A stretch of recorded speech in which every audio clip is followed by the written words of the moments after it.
नांदेड जिल्ह्यात खासदार श्रीकांत शिंदे यांच्या दौऱ्यादरम्यान मोठी राजकीय गोंधळ पाहायला मिळाले।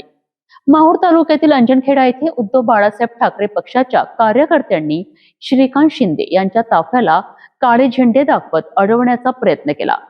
यावेळी जोरदार घोषणाबाजी करण्यात आली असून पोलिसांनी तत्काळ हस्तक्षेप करत आंदोलनकर्त्यांना ताब्यात घेतले।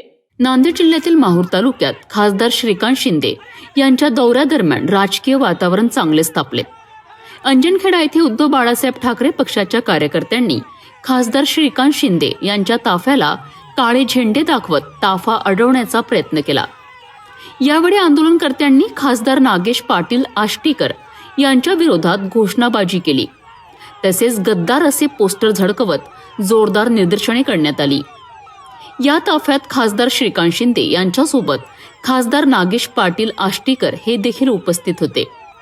परिस्थिती चिघळू नये म्हणून पोलिसांनी तत्काळ घटनास्थळी धाव घेत आंदोलन करणाऱ्या कार्यकर्त्यांना ताब्यात घेतले। त्यामुळे कोणताही अनुचित प्रकार घडला नाही।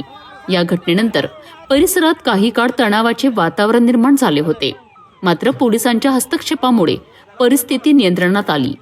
ठाकरे पक्ष तालुका प्रमुख नागेश पाटलांना गद्दारी केली, त्यांचा निषेध करण्यासाठी या ठिकाणी आम्ही आलो होतो, परंतु आम्हाला पोलिसांनी अटक केलेली आहे। नांदेडमधील या घटनेमुळे पुन्हा एकदा राज्यातील राजकीय वातावरण तापल्याचे पाहायला मिळाले। या प्रकरणात पुढे कोणती राजकीय प्रतिक्रिया उमटते का, याकडे सर्वांचे लक्ष लागले आहे।